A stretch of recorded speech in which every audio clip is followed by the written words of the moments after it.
Kembali lagi di perkuliahan, kali ini perkuliahan kalkulus 2. Nah, bahasannya adalah sebenarnya kita akan mundur sedikit. Nah, kalau sebelumnya kita sudah masuk ke integral Riemann, dengan kata lain kita sudah membahas integral tentu. Nah, sekarang kita mundur kembali masih tentang integral tapi ke anti turunan dan integral tak tentu. Jadi yang akan kita bahas adalah anti turunan dan integral tak tentu. Nah, pembahasan ini nanti akan dibagi menjadi beberapa part ya. Ada beberapa bagian. Oke, kita masuk ke konsep anti turunan ya. Yang pertama di sini anti turunan. Anti turunan. Oke. Anti turunan ini kalau kita tuliskan definisinya,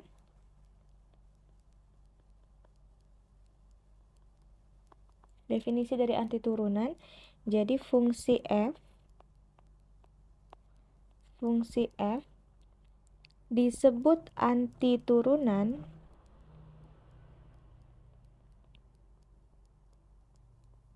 dari f pada i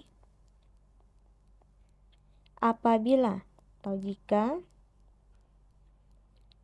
f aksen x itu sama dengan fx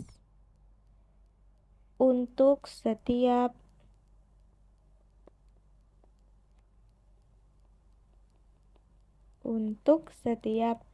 x elemen dari i.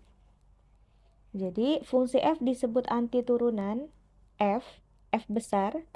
Ini adalah anti turunan dari f kecil ini pada i dengan x elemen i ya, apabila f aksen x itu sama dengan fx. Jadi yang anti turunannya itu adalah si f-nya ya, f besarnya. Oke, kita masuk ke contoh. Ini tulisannya akan terkadang terlihat seperti garis putus-putus gitu ya. Itu mohon dimaklumi saja. Contoh misalnya kita punya f1x itu sama dengan x pangkat 4 plus 1. Nah, fungsi ini adalah anti turunan dari fungsi f kecil x sama dengan 4x pangkat 3. Berarti pada bilangan real ya, i-nya. Kemudian demikian juga kalau kita punya f2x di sini sama dengan x pangkat 4 tambah 5. Ini juga merupakan anti turunan fx sama dengan 4x pangkat 3 pada himpunan anggota bilangan real. Nah, secara umum di sini keluarga fungsi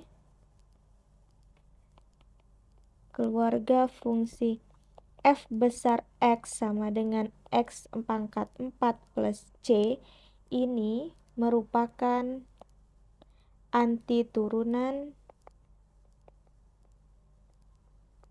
dari fx sama dengan 4x pangkat 3 gitu ya. Atau di sini berarti sama dengan f aksen x. Nah, jadi keluarga fungsi f besar x pangkat 4 plus c, dengan c itu konstanta, itu adalah anti turunan dari fungsi 4x pangkat 3. Kenapa? Karena kalau kita tambahkan 1, dia merupakan anti turunan dari 4x pangkat 3. 5 juga anti turunan gitu ya. Jadi keluarganya, dikatakan keluarga di sini artinya kalau c-nya kita ganti suatu konstanta apapun dia, maka keluarga fungsi f besar x ini adalah anti turunan dari fx sama dengan 4x pangkat 3. Nah, sekarang kita masuk ke integral tak tentu. Yang sudah kita bahas pada beberapa pertemuan sebelumnya adalah integral tentu ya, yang kita mulai dari integral Riemann. Nah, integral tentu ini jadi keluarga fungsi antiturunan dari si fx yang kecil ini disebut integral tak tentu. Integral tak tentu dari fx dan dituliskan atau dilambangkan atau dinotasikan dengan integral fx dx. Jadi integral tak tentu itu adalah keluarga fungsi antiturunan dari fx itu. Contohnya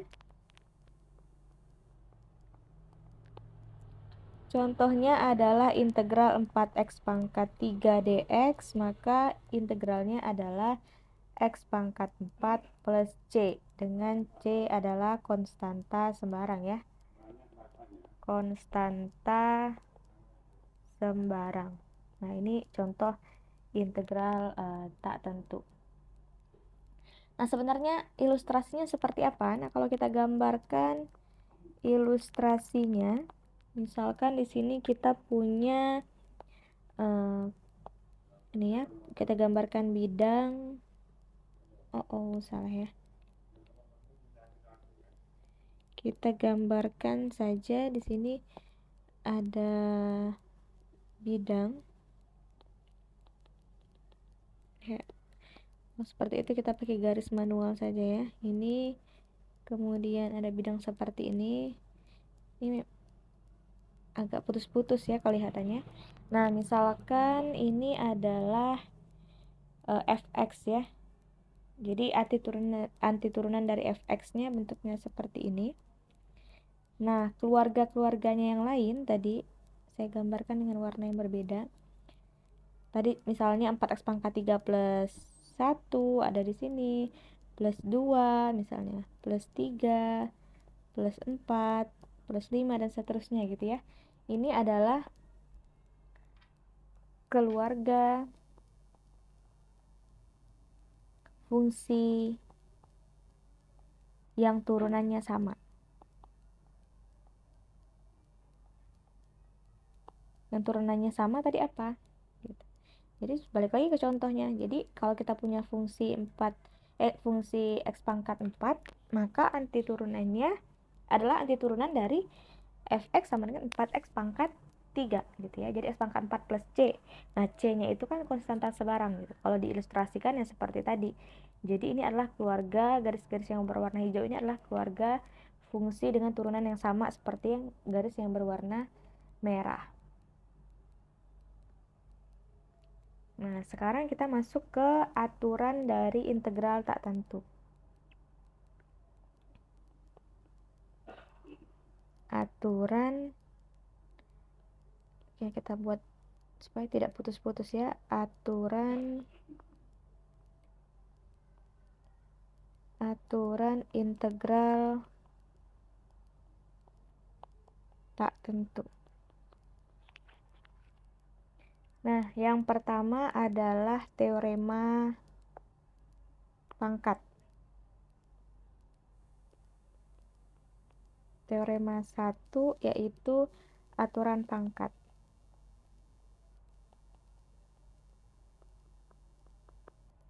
Aturan pangkat ini mengatakan bahwa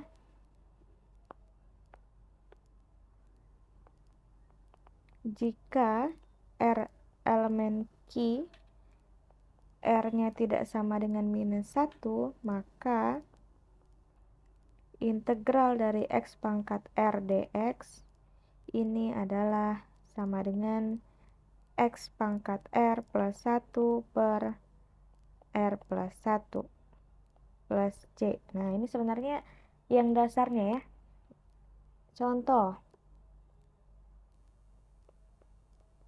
Contohnya adalah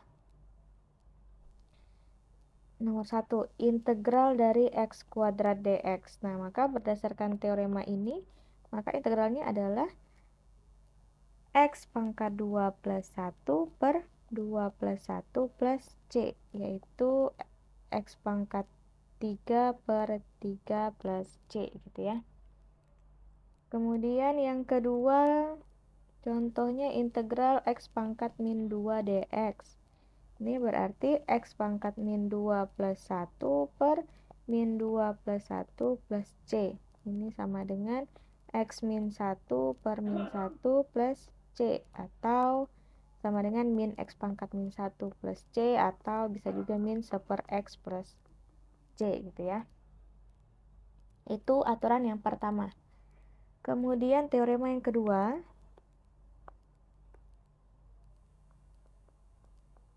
Teorema yang kedua yaitu mengatakan bahwa, nah ini trigonometri ya, ini tentang, di sini aja nulisnya, integral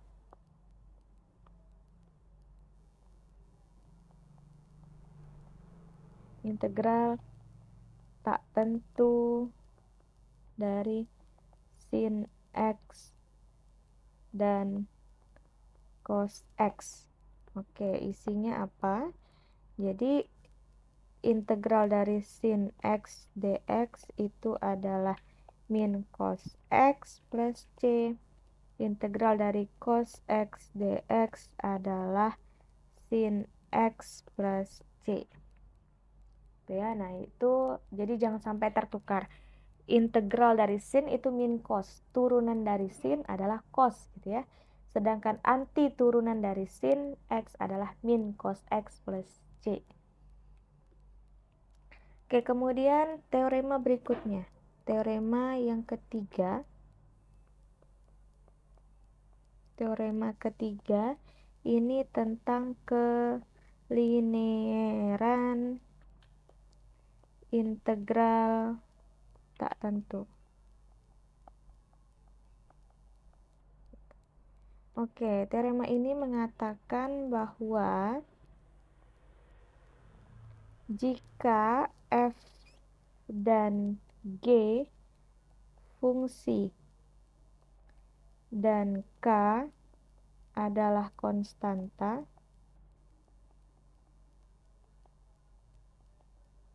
maka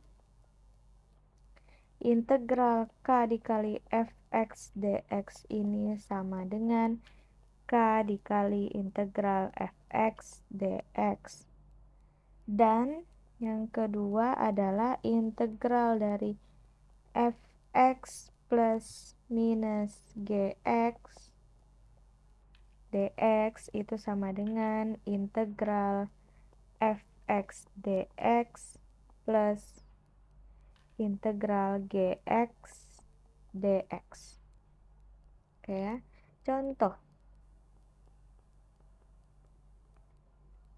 Contoh yang pertama, integral dari 6x kuadrat plus sin x dx. Ini maka dengan teorema kelinearan tadi bisa kita ubah menjadi integral 6x kuadrat dx ditambah integral sin x dx. Kemudian berdasarkan teorema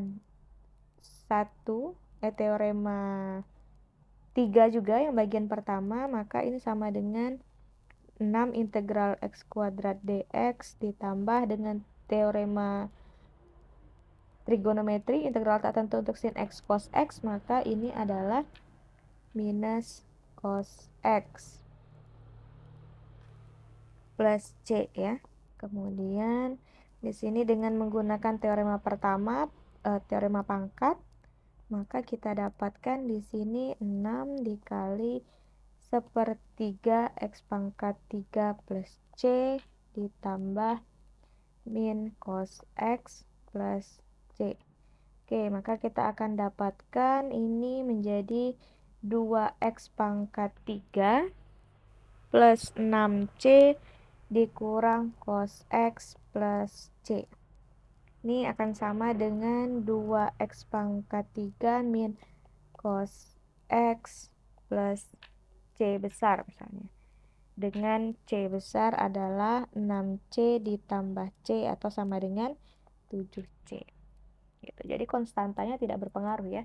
Bisa kita misalkan dengan konstanta yang lain gitu. Kemudian selanjutnya adalah teorema berikutnya.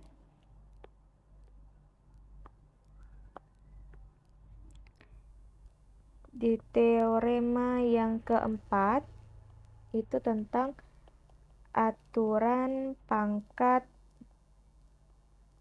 diperumum. Nah, ini isinya adalah, jadi dia mengatakan jika R elemen Q, R tidak sama dengan minus 1, dan G adalah fungsi yang mempunyai turunan,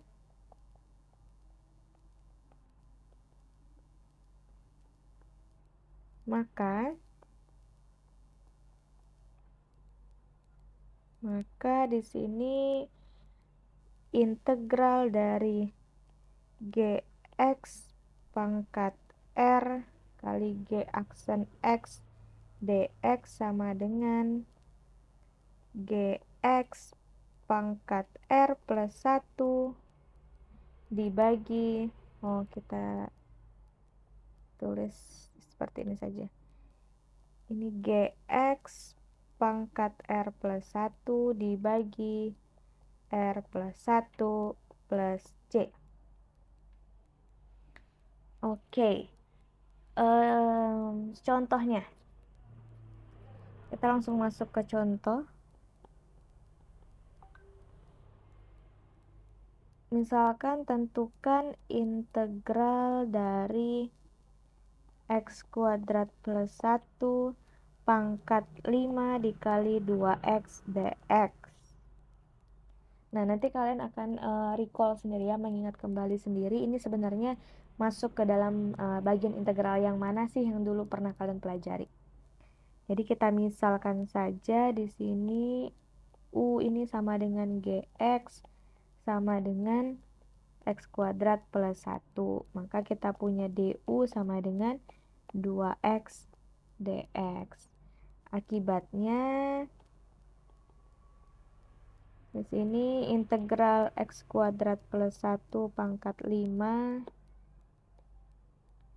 terus di 2x dx ini sama dengan kita mengintegralkan u pangkat 5 du gitu.